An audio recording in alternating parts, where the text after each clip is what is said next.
tu región. Desde la antigua Grecia se utilizó el concepto de metrópoli para designar aquellos poblados que debido a su crecimiento se integran. Este es un espacio para la participación ciudadana. Involúcrate. Nuestro objetivo es seguir fomentando el crecimiento de nuestra ciudad. Sigamos avanzando. Canal 66 presenta Metrópolis, presente y futuro con participación ciudadana. Presentado por el arquitecto Benjamín Garza.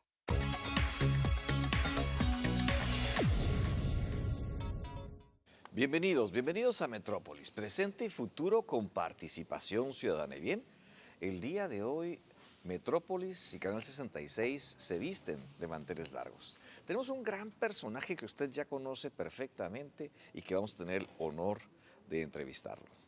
Y bien, pues entre los temas uno de los más importantes es la turbulencia legal del país y otros temas más que trae nuestro invitado. Pero antes vamos a comentar muy brevemente algunos puntos de gran relevancia que hay en nuestro país. Primeramente, pues tenemos que la economía tiene una tendencia negativa en nuestro país y esto trae un impacto importante pues, en lo que es el Instituto Mexicano de Ejecutivos en Finanzas.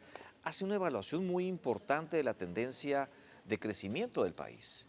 Y hoy por hoy en los manufactureros y no manufactureros hay una caída en ambos. Si bien es cierto, el manufacturero ha mantenido una constante crecimiento, aunque pequeño, pues en el último mes cayó de manera importante.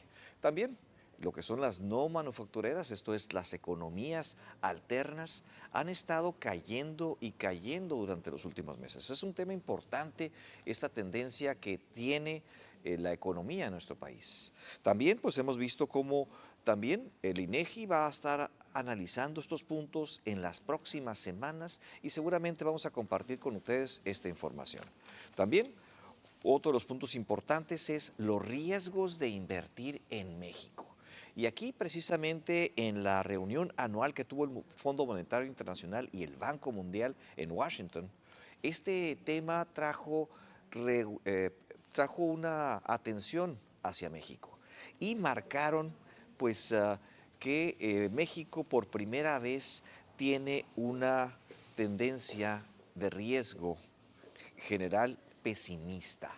Y pues estos son los temas, quiero pasar esta gráfica con ustedes y precisamente esta gráfica que tenemos ahí marca los 6 riesgos para la inversión en nuestro país. Y vemos cómo es que el primero de ellos es la reforma judicial, por ahí tenemos también lo que es la inseguridad y el crimen organizado como algo de gran negativo para nuestro país, también el déficit fiscal. Y aquí marcan de manera relevante cómo es que el gobierno federal pues ha tenido que llevar los requerimientos financieros a una cifra preocupante y esta se va al 6%, ¿verdad? Y pues la tendencia debería decir, o la promesa debería ser cuando menos llevarla a un máximo del 3%.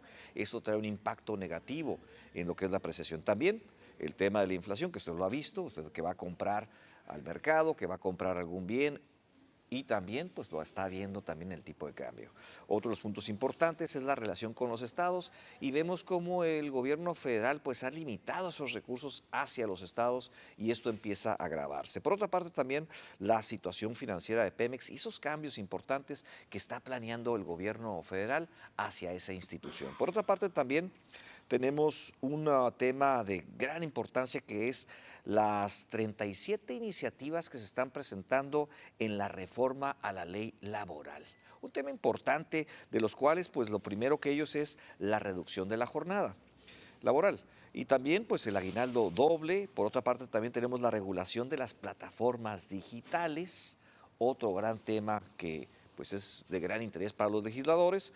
Y también, pues hay algunas de las iniciativas que se presentaron en la legislatura anterior que no habían pasado, están presentando en esta. Y pues una de ellas es la ley Silla.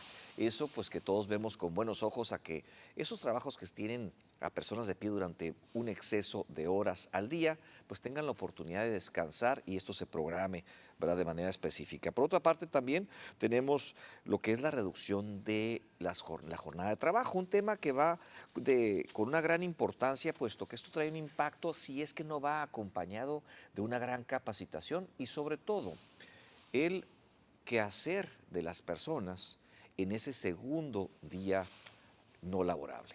Un tema importante que pues lo vimos ya en algún programa de Metrópolis, cómo es que los gobiernos en los diferentes países en aquella primera y segunda revolución industrial hicieron lo propio para elevar la calidad de vida. Pero esto no puede ser solamente con el cargo hacia las empresas, ¿verdad? Es un tema también muy importante que sabemos que va a tener retos, puesto que el sector empresarial no está de todo convencido de esta iniciativa, ¿verdad? Y pues esto se va a ver también como tema de gran relevancia. Por otra parte, también tenemos que lo que es el derecho, o más bien dicho, el Estado de Derecho de los países y sobre todo el de México, pues ha caído de manera importante. Y pues hay una institución que se llama World Justice Project, que es la traducción se llama Proyecto de Justicia en el Mundo, y vemos cómo México está en lugar 114 de 140 aproximadamente, y vemos pues aquí con gran tristeza cómo es que se acompaña y están los lugares muy semejantes a los de Venezuela, Camboya, Afganistán y Haití.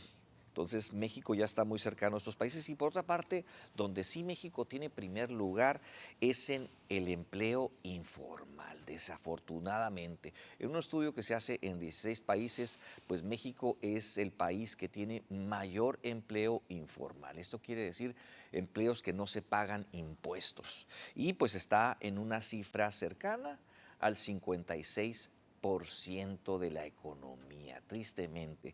Esto pues comparado con España, comparado con Chile, simplemente Chile tiene menos de la mitad, ¿verdad?, de este impacto, ¿verdad? Anda por debajo del 27%, Italia anda en el 3.8%, España anda en el 2.6%. Entonces, países comparativos para que usted lo vea y veamos cómo esto pues tiene algo importante que ver precisamente en este tema en donde se está eliminando lo que es precisamente el cómo fue hecho nuestro país y el ejercicio de esos tres poderes.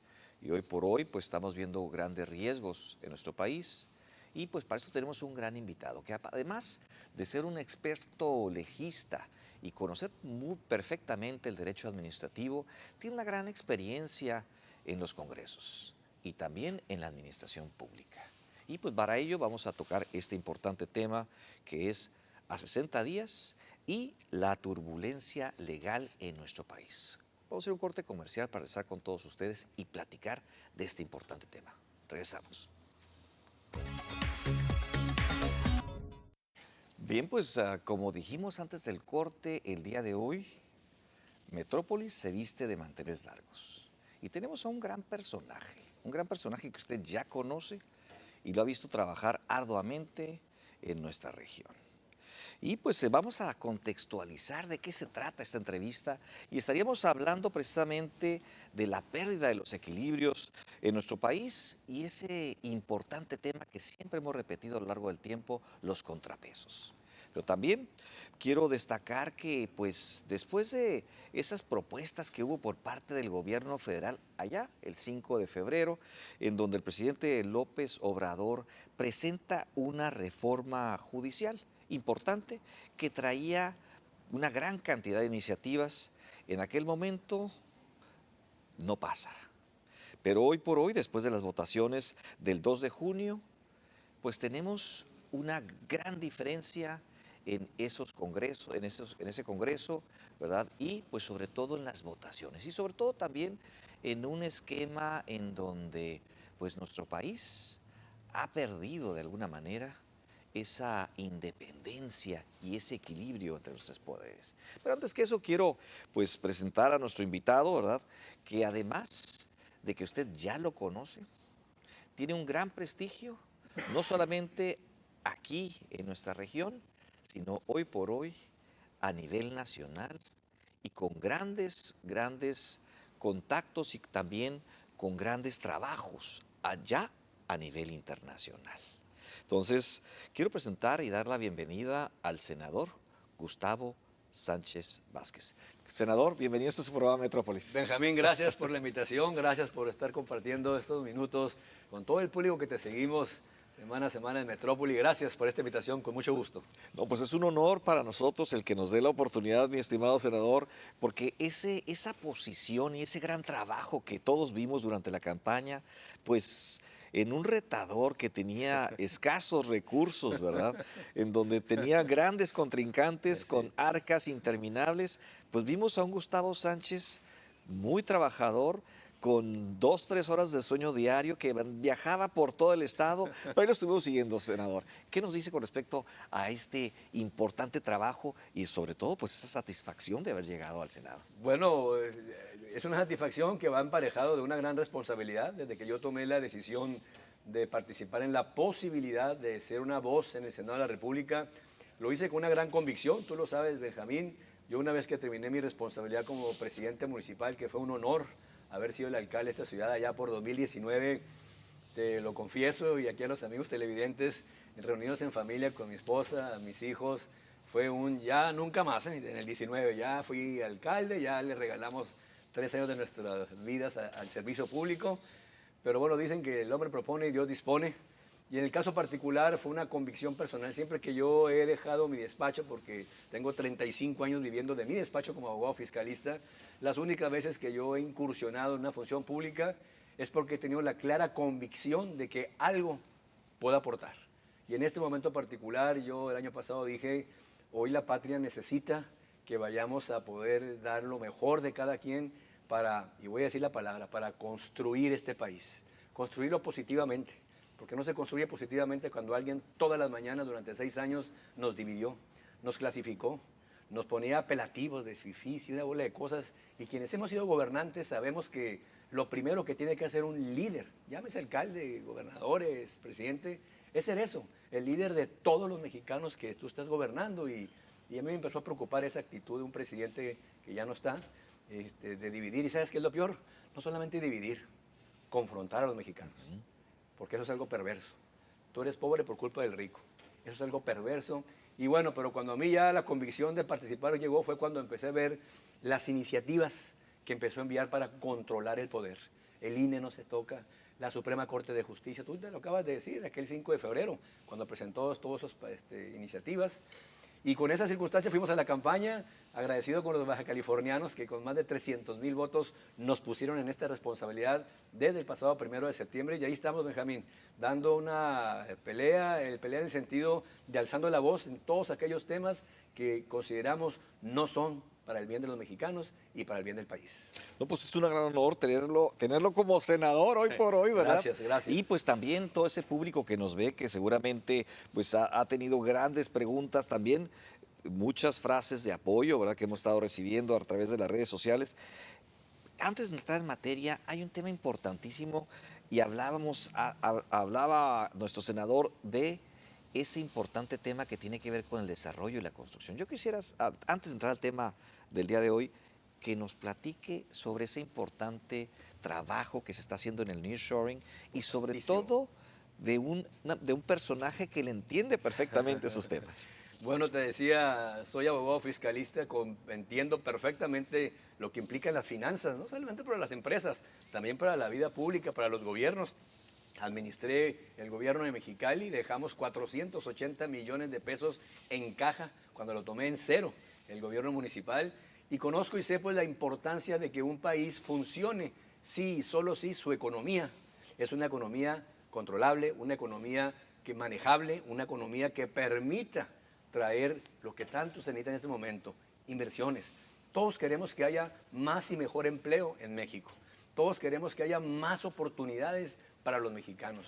Todos queremos que aquellos pequeños empresarios, que son los pymes, los pequeños y medianos empresarios, tengan quien les contrate lo que están haciendo en sus empresas, aunque sean pequeñas, pero para que pueda llegar a México inversión, tenemos que ser un país atractivo a la inversión. Por eso te comento, Benjamín, hace 2 semanas aproximadamente en tribuna presenté una iniciativa de reforma a la actual Ley de Fomento Económico y de Impulso a la Productividad para establecer en su artículo 8, agregándole un párrafo F, que hoy no existe, que sea una política nacional todo lo concerniente a la relocalización de inversiones. En el año 2000, cuando vino el COVID, amigas y amigos, el mundo se puso de cabeza económicamente. El COVID fue un año en que se paró la economía del mundo y muchas grandes empresas decidieron salirse en los países que estaban, sobre todo en este pleito Asia con Estados Unidos. Y esas empresas están buscando y volteando a qué parte del mundo pueden llevar sus procesos de fabricación, llámense carros, televisiones, farmacéuticos, en fin, los temas que sean. Y México está levantando la mano. Y qué bueno que la levante, pero la estamos levantando ofreciendo ¿qué? Esto es, vengan para acá, sí, pero vienen cuando tenemos en un sexenio 200,000 asesinados, la piensan 2 veces. Vienen cuando los cruces fronterizos, puentes, aduanas y demás, no hay la fluidez, la piensan 2 veces. Vienen cuando en las carreteras los camioneros, los troqueros los están asaltando, la piensan 2 veces. Entonces, mientras no arreglemos esas cosas, difícilmente vamos a lograr pues que volteen a vernos a México. Increíblemente, Brasil nos lleva ya 5-1 la captación de inversión de esta relocalización o nearshoring, 5-1 en los últimos 4 años. O sea, prefieren irse empresas españolas, francesas, en fin, de Europa, asiáticas, a Brasil, fabricar en Brasil sus productos, y de Brasil los mandan al país más consumidor del mundo, que es Estados Unidos. O sea, imagínate traer las mercancías por barco hasta Long Beach. Prefieren eso que estar aquí. Aquí estamos a 10 metros de la línea fronteriza. Exacto. Entonces, algo está pasando en este país que no estamos aprovechando. Y la iniciativa que presenté, ¿en qué sentido va? Rápidamente, va en el sentido de que, para empezar, pues no podemos ofertarle al mundo que México es atractivo para captar esas inversiones si de entrada, increíblemente, al día de hoy, no tenemos en ninguna ley mexicana ni un párrafo, ni un renglón que hable de la relocalización. Entonces, hay decretos, hay circulares, pero eso es administrativo. Esto es, si el presidente lo da, mañana lo quita. Eso no da certeza jurídica. Mi reforma que presenté es reformar el artículo 8, agregar un apartado F de la Ley de Fomento y Competitividad para que ahora diga, será una política de Estado transversal el momento que se está viviendo de la geolocalización. Y esa es la ley general. Y a la par, he estado reuniéndome con los empresarios de Tijuana, del CCE, hoy en la mañana con los de Mexicali, porque yo les digo, requerimos trabajar juntos para hacer la ley reglamentaria de ese artículo 8. Una ley de 30, 40, 50 artículos que se llame Ley Reglamentaria del artículo 8, fracción B, para desarrollar la relocalización geopolítica de las inversiones. Y ahí venga todo, lo laboral, los estímulos fiscales, tecnología, seguridad, todos los temas, y le podamos decir a los inversionistas, mira, aquí hay una ley, ¿eh?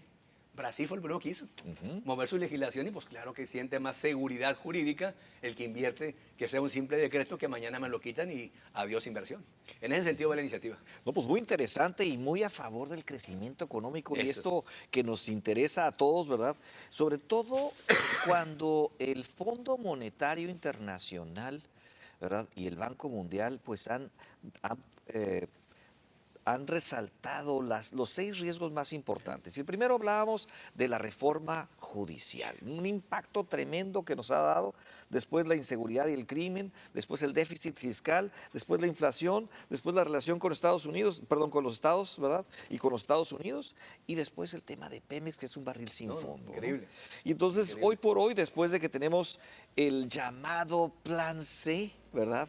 Donde pues la sobrerepresentación nos lleva a un gran desequilibrio y prácticamente a una monarquía. ¿Cuál es su opinión al respecto, senador? Bueno, ahora sí que tengo la opinión de primerísima mano. Tomamos protesta el 1 de septiembre de este año. Teníamos apenas 48 horas de haber llegado al Senado, de haber tomado protesta, y nos estaban citando, soy miembro, entre otras, de la Comisión de Puntos Constitucionales y Asuntos Legislativos, por la cual pasan todas las iniciativas, soy miembro de esa comisión. Teníamos apenas 48 horas en el Senado de la República y estábamos siendo citados la comisión para dictaminar esta reforma del Poder Judicial. Más de 400 hojas para dictaminarla mañana, porque la querían votar en el Pleno pasado mañana. Todo en 48 horas. Y no estábamos hablando, como les dije yo en la comisión, oigan, aquí no estamos hablando de reformar el Código de Comercio, la Ley Federal del Trabajo, estamos hablando de reformar la Constitución en una de las partes más sensibles e importantes en la vida de la República, la división de poderes. Así es. Nada más y nada menos.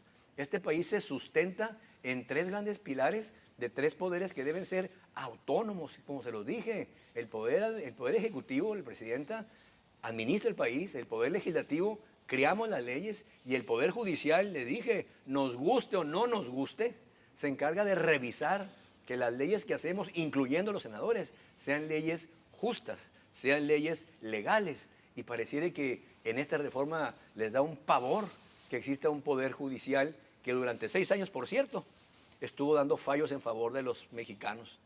Durante los 6 años pasados hubo padres de familia con niños con cáncer que se les negaba el medicamento, tuvieron que ir a ampararse y la Corte los amparó. Hubo gente en el COVID que no había vacunas, la Corte los amparó.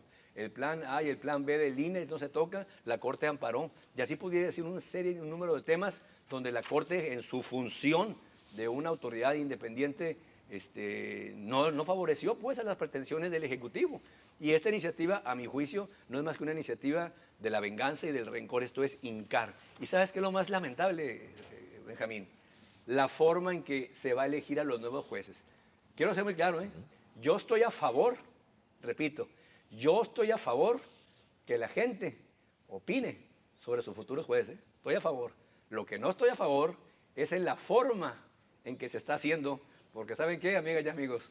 Nomás les van a ver la cara. Y digo les van porque yo no pienso ir a votar el próximo año. ¿Y por qué les van a ver la cara? Pues muy sencillo. Es como si yo les dijera, oigan, ustedes van a elegir a sus jueces de estos 10 nombres que yo ya elegí, presidente de la República o Senado.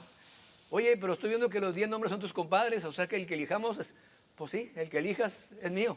¿Por qué? Porque hay una comisión seleccionadora que va a palomear los nombres, que le va a decir a la gente, vengan y voten por el que quieran, total, los 10 son mis compadres. Es una burla, hombre. Es una burla al pueblo de México decirles que ellos van a realmente elegir. No es cierto, ya están elegidos, ya están palomeados. Lo que están necesitando es quien vaya y les haga el caldo gordo el día de esa elección. Por eso les digo que es una farsa. Por favor, Benjamín, en la Constitución, deben saberlo, amigas y amigos cachanillas, quedó como requisito para ser juez de distrito, magistrado o ministro, que tengas una experiencia de 3 años de haber graduado de la escuela. 3 años de haber graduado, y muy importante, está en la Constitución, eso aprobaron, que te consigas 4 cartas de recomendación de tus vecinos. Y con eso entraste a una tómbola. Nada más denigrante. ¿Por qué? Porque eso no asegura que vayamos a tener jueces independientes, capaces, y ya no me meto con la honorabilidad. Entonces, ¿cuál reforma, hombre? Entonces, y por eso voté en contra y por eso voy a estar defendiendo las circunstancias. Que había que reformar el Poder Judicial, claro. Soy el primero en aceptar que había que reformarlo, para que fuera más rápido la justicia, más expedita, más transparente. Que había corrupción en el Poder Judicial, sí. Lamentablemente sí hay corrupción en el Poder Judicial, pero no es la manera de corregirlo a cambio de destruir al Poder Judicial para que ahora el Ejecutivo domine no solamente el Poder Legislativo, que hoy lo tiene de rodillas a senadores y diputados de Morena, sino que ahora también dominará el Poder Judicial. Eso va a ser un peligro para México. Hablábamos sobre la gravedad de que estas reformas se aprobaran sin cambiarles una letra, de manera expedita, y vimos también cómo el gobierno federal lo maneja de una manera urgente y prioritaria. Entonces, ¿cuáles son los puntos más importantes del contenido y también de la forma en que se realizó este cambio? Bueno, la primera falacia, y lo dije en tribuna, la primera falacia es decir, es que estamos haciendo lo que el pueblo nos pidió. Yo no me acuerdo que en la boleta del 2 de junio haya dicho, ¿estás de acuerdo en esta reforma? Yo no me acuerdo que hayamos votado por eso. Número 1, así que es primera falacia, primera mentira.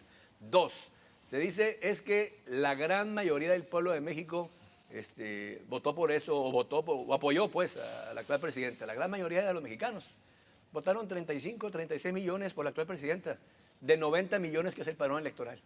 Entonces 90 de 35 no es la gran mayoría. Y si quiere meter el INEGI y el censo, somos 130 millones de mexicanos. Y votaron por Morena 30 millones 35. Entonces la gran mayoría no la tiene Morena. Es una falacia. Es más, si tú sumas los votos de la gente que sí votó en contra de Morena y suma las personas que no fueron a votar, pudiendo votar, el abstencionismo, pues resulta que es el doble de los votos de Morena. Entonces, el hablar y aventar por delante a la gente porque es lo que la gente desea es la primera falacia, y quien empieza mintiendo termina normalmente también mintiendo en ese sentido. El peligro que tiene, como te decía, es que no tengamos jueces autónomos, Benjamín. Nos preguntan ya, ahorita están ya las negociaciones de revisión del TEMEC. Y ya son temas que están en la mesa, claro. ¿Por qué? Porque están preguntando, oye, si viene una empresa a invertir a México el próximo año, ¿qué garantía tiene esta empresa que va a tener impartición de justicia autónoma, independiente, capaz? Pues tenemos que decirle, pues fíjate que hay una reforma que se acaba de aprobar, los jueces ahora lo está designando el gobierno. ¿A quién le van a deber la chamba? Pues al gobierno. Y cuando llega una empresa y le llega una auditoría del SAT o del Infonavit o de aduanas y demás y le fincan un crédito fiscal grande, te quiero ver a ver qué juez se va a animar a darle la razón al contribuyente. A cualquiera de ustedes, amigos, a cualquiera de nosotros nos puede pasar. ¿Por qué? Porque esos jueces no van a tener autonomía, porque le van a deber la chamba al gobierno. Y eso es lo peor que le puede pasar a un país. Totalmente de acuerdo y tristemente. ¿Y cuál es el tema más importante que tenemos, verdad, y cuál es el más grave de todos que tenemos en esta reforma? Yo creo que el tema grave no solamente fue la reforma del Poder Judicial, dos cosas graves. Primero, que cuando se publicó la reforma judicial, hubo un sinnúmero de amparos, presentados algunos por jueces de distrito, otros presentamos ciudadanos, se concedieron las suspensiones. Una suspensión es una orden de un juez que le dice, a ver, permíteme, no apliques esa reforma hasta que no se revise este juicio, hasta que no se dicte una sentencia, como cualquier proceso. Y que la respuesta del gobierno haya sido, a mí no me importan las suspensiones. Eso es gravísimo, porque eso no es más que denostar que no les importa el Estado de Derecho. Y esto para un país es muy grave. Hoy no le hicieron caso a un juez. Mañana no le van a hacer caso a un ciudadano que está exigiendo justicia en ese sentido. Y la parte segunda más grave fue la reforma que a los días, semana y media, presentaron de la supremacía de la Constitución. Exacto. La gente debe saber que se reformó a la semana también, presentaron como siempre madruguete, un día en una sesión sacaron la iniciativa, mañana citamos comisión, pasado a votar para reformar el artículo 105 y 107 de la Constitución, que ahora dice, y lo deben saber mexicanas y mexicanos, porque ya lo aprobó Morena y sus satélites PT y el Verde, que en este país cualquier reforma que se haga a la Constitución será inatacable. No podrás inconformarte, no procederá a juicios de amparo, no procederá a ninguna defensa. Oye, pero si la reforma perjudica, ni modo. Los actuales senadores de Morena acaban de decir que no se puede atacar. ¿Y cómo pudiera ser? Pues muy sencillo, por ejemplo. Actualmente en la Constitución está previsto la expropiación. Eso desde siempre está prevista. Pero ¿qué tal si un senador de Morena propone que cuando te expropien tu propiedad, tu casa y demás, el gobierno te va a pagar esa propiedad a valor catastral y no el comercial? Oye, espérame, mi casa vale 10 veces más, mi terreno vale 10 veces. Ah, no, fue una reforma constitucional a valor catastral, aquí están tus 4 pesos. Pues me voy a inconformar, no se puede, porque hubo un Senado irresponsable que hace unas semanas aprobó que ya no puedas ir con ningún juez. Ningún juez en este país te podrá defender. Y así como ese ejemplo, puedo ponerte el ejemplo de la libertad de expresión y que digan, ¿saben qué? Sí se va a poder expresarse, pero ahora sí, miren, sin ofender, sin etcétera. La libertad de marchar y protestar, siempre y cuando te den un permiso, con tantas horas de anticipación y etcétera. La libertad de culto, la libertad de educación de tus hijos, todos esos derechos que están en la Constitución, si son acotados, nadie podrá defenderse, nadie podrá atacarlos, porque ahora es intocable todo lo que diga la Morena con sus 2/3 partes. Tema importantísimo y tristemente, pues lo estamos viendo cómo es que esto va creciendo y creciendo y cada vez las probabilidades que veíamos anteriormente en que quizás esto no pudiera llegar a suceder, está sucediendo. Y hoy por hoy, pues tenemos este importante tema que tiene que ver con la supremacía, ¿verdad? La constitucional y sobre todo la eliminación del amparo. Es terrible. ¿Qué nos platica como senador, verdad, en este importante tema, verdad? Porque pues los mexicanos estamos impactados. Claro, claro. Y sabes qué es la parte que a mí más me preocupa. Yo lo decía en tribuna, cuando estuve tomando la tribuna. Somos un país, Benjamín, que ha costado mucho construirlo, mucho. A mucha gente que ya no está. Y empiezo por los constituyentes. no me voy tan lejos, 200 años. Morelos y su sentimiento de la nación, donde hablaba de que fuéramos una república con sus tres poderes. Hubo gente que dio la vida en la lucha de insurgencia por tener un México libre, autónomo. Y luego vino la revolución y también miles de gentes que lucharon por la libertad y la justicia. Y que hoy esos principios universales en cualquier país que se jacte de ser democrático, donde tiene que haber un respeto irrestricto a los tres poderes de la Unión. Mañana va a sesionarle la Corte en estos días para resolver el amparo contra la reforma judicial. Vamos a ver en qué sentido sale, pero si sale positivo, esto sale declarando inconstitucional la reforma que se aprobó hace un mes. Ahí vamos a saber qué tipo de gobierno tenemos, porque lo correcto es que la presidenta dijera si la Corte decidió que no vale o no vale. Pero si la Corte dice, perdón, si la presidenta dice, aunque la Corte haya dicho, no voy a aceptar esa sentencia, pues ahora sí, mis amigos, fuera máscaras, fuera máscaras. Ya sabremos el tipo de gobierno. Y hoy le tocó a la Corte, mañana le puede tocar a cualquiera de ustedes, a una madre que le quieren arrebatar a sus hijos y que no encuentre justicia, porque ahora los juzgadores no tienen la capacidad para poder entender un juicio de patria potestad. A ese trabajador que un patrón abusón lo despide después de 20 años y no lo quiere indemnizar, posiblemente no va a encontrar un juez especializado en materia laboral y en amparo, porque no le entiende a los temas laborales, porque él nomás tiene 3 años que graduó de la escuela y lo hicieron juez porque le salió en la tómbola. ¿Tiene experiencia de litigio? No. ¿Ha litigado laboral? No. Entonces, ¿cómo es juez? Pues porque salió en la tómbola. Por favor. La justicia, la impartición de justicia es algo muy serio para este país. Vemos que hay un proyecto muy importante que es una respuesta estructurada a esto que está sucediendo precisamente en la Suprema Corte de Justicia de la Nación, y es el proyecto del ministro Juan Luis González Alcántara Carranca. ¿Verdad? ¿En qué consiste este proyecto? ¿Cuáles son las ventajas, desventajas, posibilidades de que se implemente? Bueno, se presentaron, como te comentaba Benjamín, una serie de amparos una vez que se publicó la reforma judicial y se decidió pues acumular todos esos juicios que versaban sobre lo mismo, ¿no? Hablar de la inconstitucionalidad de la reforma, y tocó en turno al ministro que acabas de mencionar. Él preparó un proyecto que ya es público, está circulando, donde parcialmente, parcialmente, él está declarando inconstitucional la reforma judicial y en otros aspectos le da la razón a la reforma. A mí me gustó mucho que dijera, a ver, de entrada los ministros nos vamos. O sea, no es una sentencia para protegerse a ellos.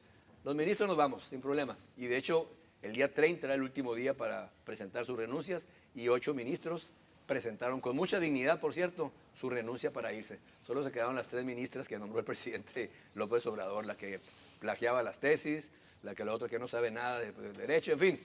El proyecto habla pues de declarar parcialmente fundada la inconstitucionalidad. Si 8 jueces están a favor, 8 ministros están a favor de eso, repito, el Estado de Derecho en México estará en entredicho, porque o la presidenta acepta que hay división de poderes, que hay un poder judicial, que nos guste o no nos guste, su chamba es vigilar nuestras actuaciones de los legisladores y del Poder Ejecutivo, nos guste o no nos guste, o la otra es no hacerle caso y entonces, repito, pues seremos mundialmente el país donde el Estado de Derecho pasó a mejor vida. Bueno, pues ahí tenemos un tema importantísimo, porque ahí el dato que ustedes sacan precisamente en el Senado son 342 jueces y 503 magistrados. Más de 800 en el país. Así es. Más de 800 jueces, magistrados, ministros, que durante años muchos de ellos habían entregado su vida al servicio judicial, hoy se van de un plumazo, 800. Que ahí había prietos en el arroz, seguramente, y esos que se vayan.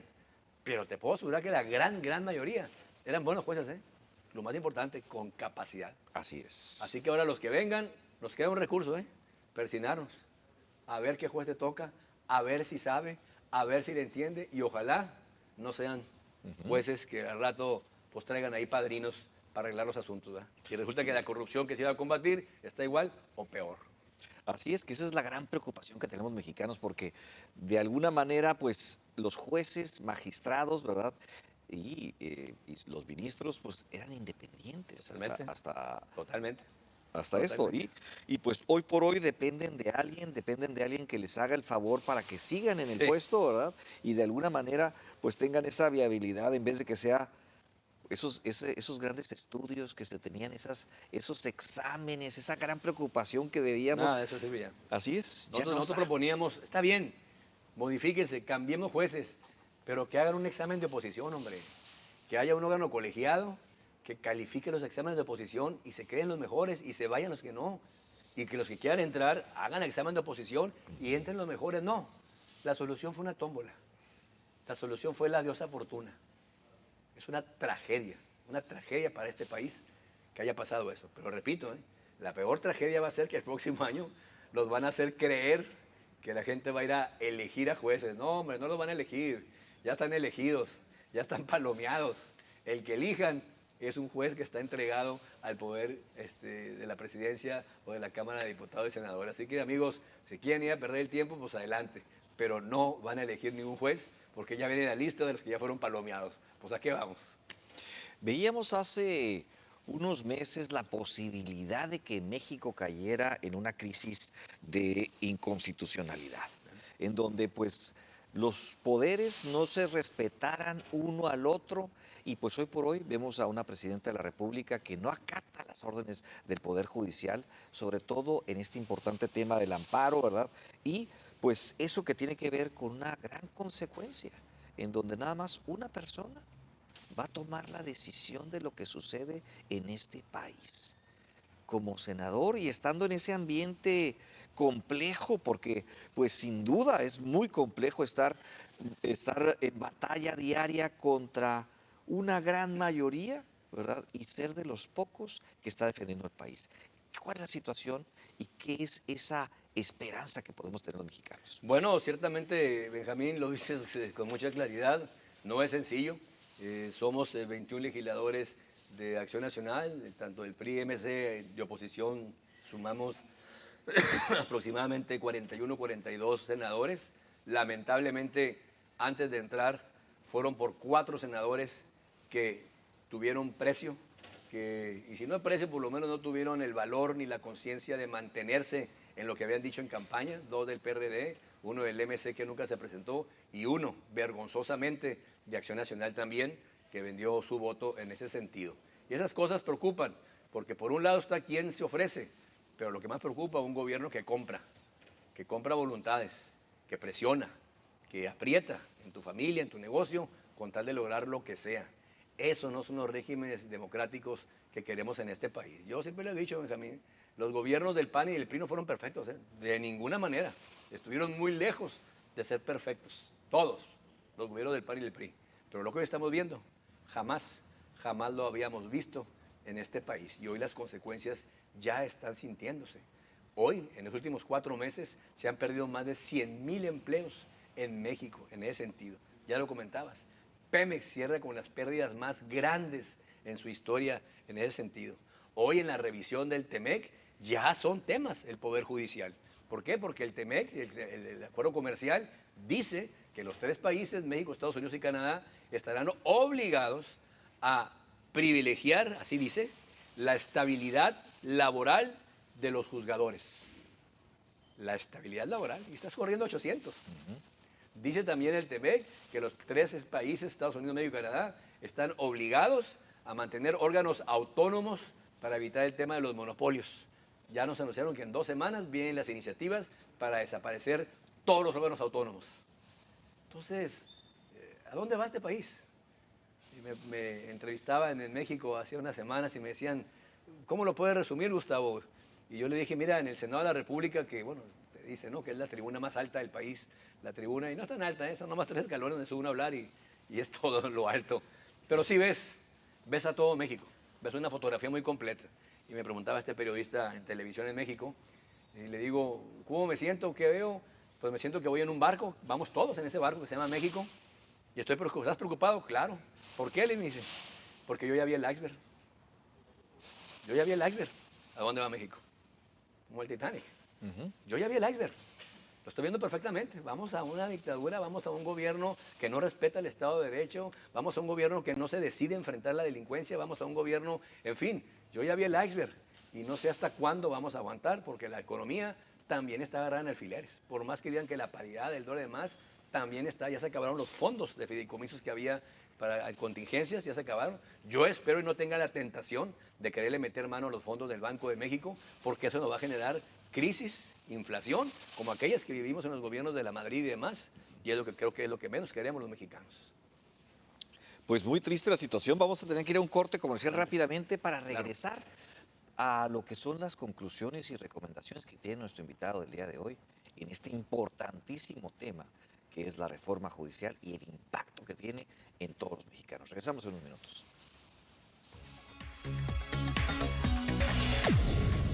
Bien, pues regresamos después de este corte comercial para abordar este importante tema que tiene nuestro invitado del día de hoy, Gustavo Sánchez Vázquez, hoy por hoy senador de la República. Dedicamos este segmento anterior a entrevistar al senador, pero hoy por hoy quiero hacer un pequeño cambio y entrevistar al mexicalense, al que fue alcalde, al que fue diputado, al que fue una persona que dedicó muchísimo a levantar la economía de nuestra región y sobre todo a hacerlo de una manera limpia, equitativa y con la voz de todos. Quiero entrevistar al amigo, a Gustavo Sánchez. Gracias, con mucho gusto. ¿Qué es la opinión que tenemos hoy por hoy en este ambiente, verdad, que decíamos hace unos minutos, en donde pues hay una mayoría calificada, por una parte, por otra parte tenemos un quebranto a todos esos acuerdos internacionales que nos llevaron muchísimo tiempo y donde todos los mexicanos pusimos dinerito a final de cuentas para que se hiciera, ¿no? Claro. Y el impacto y la esperanza que tenemos los mexicanos a que esto llegue a un equilibrio, porque se fue una balanza desequilibrada totalmente, ¿verdad? Veíamos por ahí una caricatura con una diosa de la justicia embarazada y que alguien decía, pues no sabemos quién fue. Todo mundo la violó. Al amigo. Bueno. ¿Qué nos dices a todos los mexicalenses y a la gente que te ve en Baja California en este importante tema?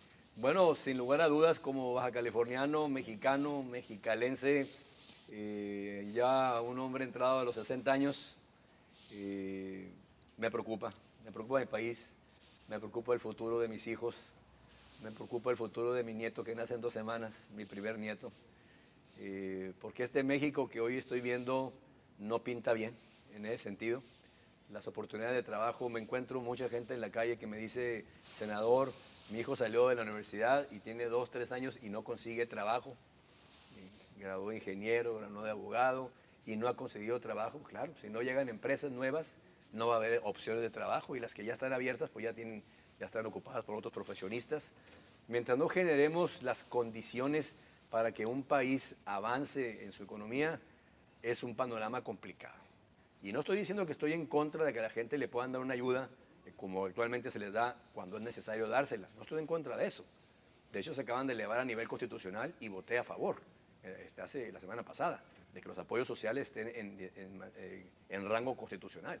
Lo que estoy en contra es que el gobierno no se preocupe por los mexicanos para darnos mejores condiciones de vida. Porque yo no quisiera nada más vivir el resto de mi vida con un apoyo de 4, 5, 6 mil pesos. Yo quisiera tener un gobierno que me diga, te voy a apoyar en tu programa, en tu proyecto, aquí está este dinero, arranca tu negocio, etcétera. Ese es un gobierno promotor en ese sentido. Pero esas cosas no las ve uno porque hoy el dinero se está gastando en cosas que son realmente inconcebibles que se gasten esas cantidades de dinero en obras que no tienen sentido. Las universidades que se abrieron están solas, no están ocupadas. El Tren Maya tiene una ocupación del 10% de lo que se planeó que tuviera cuando costó un dineral, etcétera. Las ciudades y los estados requieren dinero en participaciones. Yo he sido, pues fui alcalde y sé lo que es pasar penurias en ese sentido y he sido una voz en el Senado para que cambie la fórmula de participaciones y llegue más dinero al gobierno del estado actual, a los municipios actuales, gobierne quien gobierne, cambiar la fórmula de participaciones para que llegue más dinero. ¿Por qué? Porque si tienen más dinero los municipios y estados, hay mayor urbanización, más pavimentación, más patrullas, más alumbrado público, mejor recolección de basura. Pues digamos que a mí no me van a platicar eso, pues yo me lo aventé 3 años y sé lo que es pasarlas de Caín cuando sabes que los recursos no son suficientes en ese sentido. Yo sí creo que México tiene una posibilidad de dar un giro. Y te voy a ser sincero, Benjamín, abrazo la esperanza, que es lo último que muere, de que este nuevo gobierno empiece a dar señales. No las he visto ya en este mes primero que tiene la presidenta, no las he visto. Pero dar señales, señales de que se quiere hacer distintas las cosas, señales de que podemos mandar un tema diferente. Me tocó votar a favor del doctor Juan Ramón de la Fuente para que fuera el canciller actual. En el Senado votamos su nombramiento, hablé con él y le dije, yo voy a darle un voto de confianza, pero espero tener un canciller digno de México. Yo ya no espero ver a embajadores, puros exgobernadores, que salen de exgobernador y los premian con embajadas, cuando no saben ni jota de lo que es el servicio exterior mexicano. Y México, tú sabes, toda la vida fue un referente en el servicio exterior mexicano. Y hoy somos la burla del país, mandando ese tipo de embajadores que no saben ni lo por lo redondo. Esas cosas son las que anhelo que este país cambie. Importantísimo, importantísimo, y sobre todo en esto que tiene que ver con la responsabilidad internacional que tenemos los mexicanos, ¿verdad? Después de haber firmado estos tratados, ¿hay posibilidades de que algún tribunal internacional nos dé algún apoyo, ¿verdad? Hay la posibilidad de que los mexicanos nos demos cuenta de este suicidio que estamos haciendo, ¿verdad? Al no involucrarnos en los temas más importantes que tiene nuestro país. Tú has hablado de una palabra clave, involucrarnos. Eso es fundamental. Yo siempre he dicho, tenemos que dejar de ser habitantes para pasar a ser ciudadanos. Es muy diferente habitar en Mexicali o en Baja California a ser un ciudadano de Mexicali, porque ser ciudadano es involucrarte en las cosas de tu comunidad. Ser habitante es levantarte, lavarte los dientes, ir a trabajar, regresar a tu casa, acostarte y que ruede el mundo.